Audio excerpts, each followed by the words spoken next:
Olá, minha amiga, meu amigo, hora do nosso encontro, nesta segunda-feira, dia 23 de março. No 23 de março, em 1869, o imperador conferiu a Luís Alves de Lima e Silva o grau, o título nobiliárquico de duque. Duque é o que vem, é o número 1, é o primeiro. Luís Alves de Lima e Silva, o Duque de Caxias, o pacificador. Esse homem juntou as virtudes militares com as virtudes da civilidade, da bondade. Foi por isso chamado de o pacificador. Essa aqui é a medalha do pacificador. Essa eu ganhei há mais de 40 anos. É uma das grandes honras conferidas pelo Exército Brasileiro. Muito me orgulho dessa medalha do pacificador.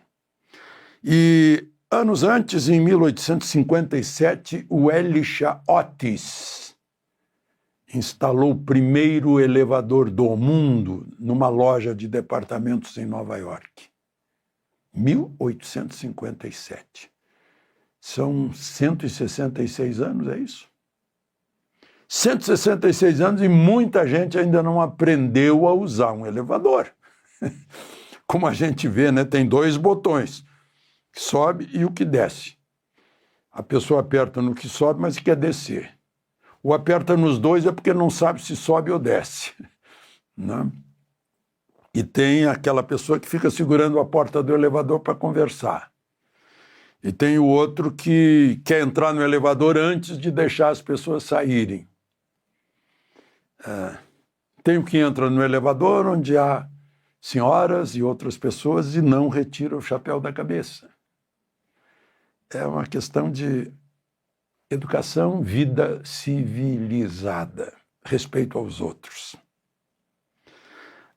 Lançou ontem à noite o Sérgio Tavares. Vocês sabem quem é, né? Sérgio Tavares é o português que veio cobrir um dos eventos na Avenida Paulista e foi detido no aeroporto pela Polícia Federal por ordem de Moraes. A polícia queria saber o que ele veio fazer. E ele agora fez, ontem à noite, lançou a estreia de um documentário, agora em português, Falso Juiz 2026, atualizadíssimo. Eu vi ontem à noite. Eu recebi e vi e está tudo atualizado. Parece que está englobando todos os acontecimentos desde a campanha eleitoral na disputa entre Bolsonaro e Lula até agora. Certamente não inclui o Procurador-Geral da República dizendo que Bolsonaro pode ir para casa. Mas os dados mais recentes estão lá.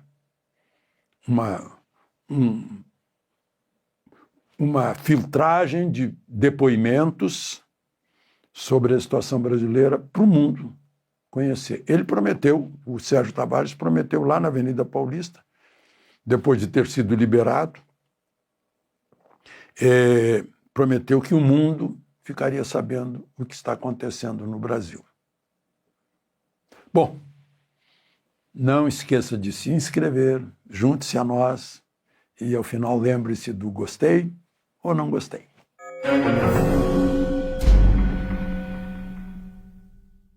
Bom, o primeiro assunto de hoje é o Procurador-Geral da República, Paulo Gonet, depois de examinar as perícias médicas, conclui que Bolsonaro precisa ir para casa.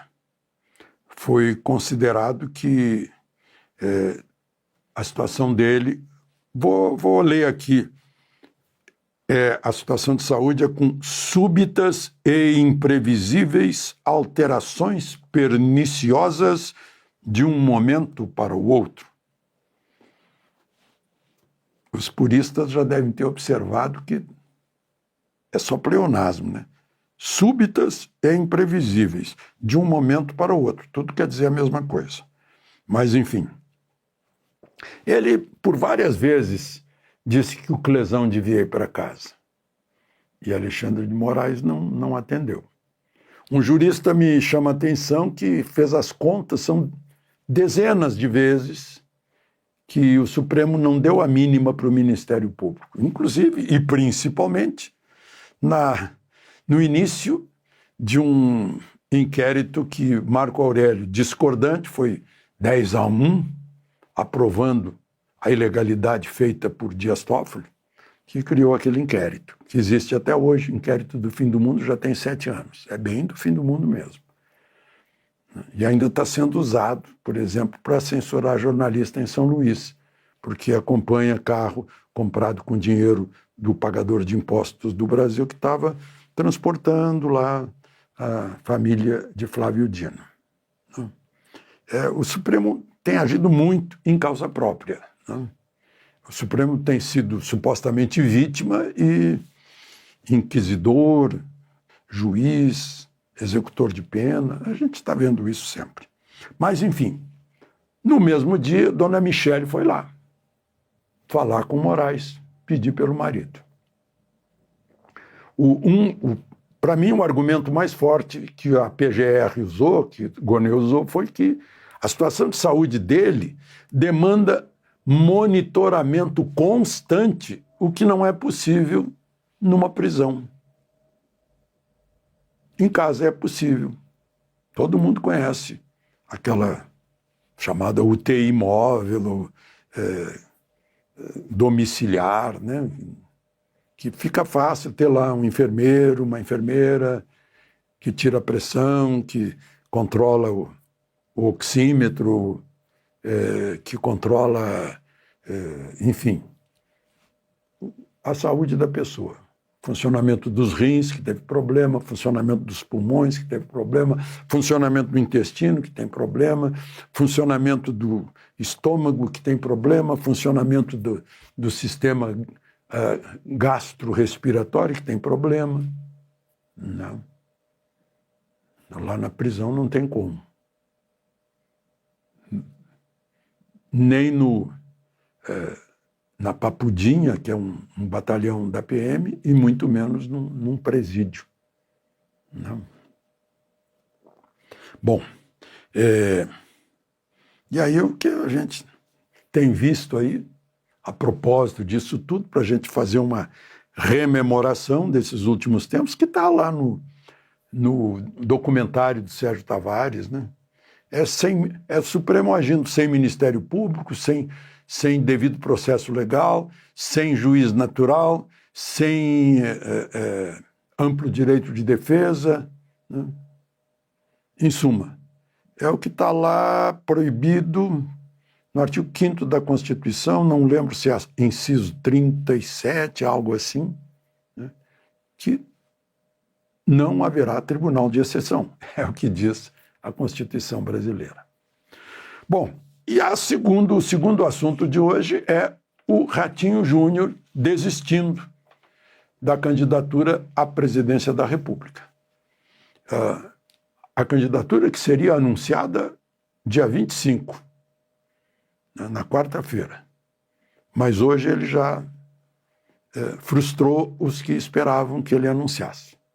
Vai continuar, disse ele, governador até o fim do mandato no governo do Paraná, para onde já é candidato pelo PL o Sérgio Moro. Sobra no PSD o Eduardo Leite, do Rio Grande do Sul, e o Caiado, Ronaldo Caiado, de Goiás. Surge Ronaldo Caiado agora com mais força. Eu acho que Ratinho Júnior aparecia em boas posições nas pesquisas, eu acho, apenas acho, ressalvo, por causa do nome Ratinho. Muita gente talvez pensasse que as pessoas que não sabem o que é Júnior, que é filho de ou jovem, tem o sênior e o júnior, o jovem e o velho, né? acham que é o Ratinho o apresentador que eles admiram e veem, talvez seja por isso também. Porque é admirável que ele tenha tantos seguidores no Nordeste, por exemplo, sendo governador de um estado do Sul. Mas, enfim, Ratinho Júnior está fora. Zema está dentro. Zema renunciou ao governo para ser candidato à presidência da República. Enfim, as coisas vão se mexendo, o tempo vai passando e as peças do xadrez presidencial vão se mexendo. Bom, e o terceiro assunto, um jurista tinha me falado que há muitas fotos e vídeos das festas em Trancoso e outras festas, envolvendo muita gente. A Gazeta do Povo pode afirmar com certeza que soube de 2 senadores e 1 deputado, mas eu acho que tem muito mais gente nessas festas. Disse a Gazeta do Povo que tinha gente dançando em cima da mesa, né, tomando uísque no gargalo, essas vulgaridades, baixezas que definem a formação da pessoa, né? E chamam de garotas de programa, né, prostitutas eslavas, que não entendem a língua portuguesa, para que não haja nenhum vazamento, né?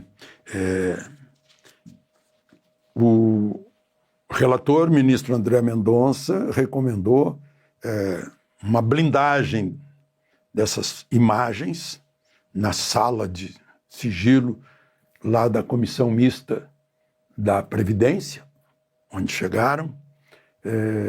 Mas é discutível, né? Porque em ano eleitoral, o representado tem direito de saber como se comporta o seu representante. Não é verdade? Eu acho que aí cabe o primado da publicidade exigida pelo artigo 37 da Constituição.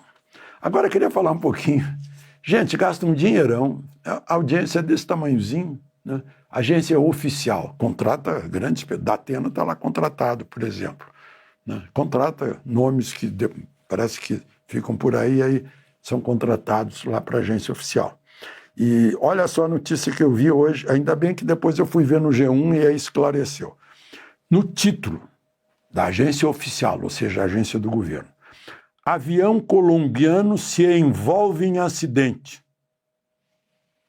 Eu disse, que será? Tinha um acidente, 2 carros bateram, um avião colombiano se envolveu lá, não viu que os carros estavam no meio da estrada e bateu? Eu não consegui entender esse verbo envolver. Aí fui ver no texto para esclarecer, mas o texto diz de novo a mesma coisa. Foi um Hércules C-130 que se envolveu em um acidente no sul da Colômbia. Só que a notícia não diz qual é o acidente em que o avião se envolveu. Fiquei procurando, não existe isso. Um acidente em que o avião se envolveu. E diz que o avião tinha 110 soldados estavam viajando a bordo da aeronave. Será que era uma viagem turística? Era um avião de transporte de tropa, né? Portanto, os soldados não deviam estar viajando a bordo do avião. Se estivessem viajando, estariam no mínimo no avião, né? E não a bordo do avião. Não iam sentar na asa, né? Ou seja, na verdade foi um desastre aéreo e um desastre jornalístico. Eu fui ver no G1, 8 mortos, 77 feridos, de 125 pessoas a bordo. 40 saíram ilesos.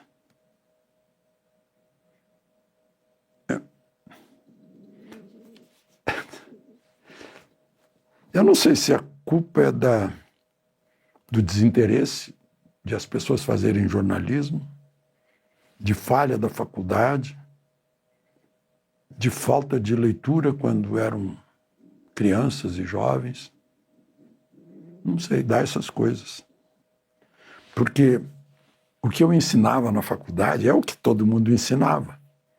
Porque eu aprendi na faculdade, na PUC, no Jornal do Brasil, é que jornalismo é clareza, é objetividade, é simplicidade na linguagem para todo mundo entender. Claro que é veracidade também, isenção também. Não? De Brasília, Alexandre Garcia.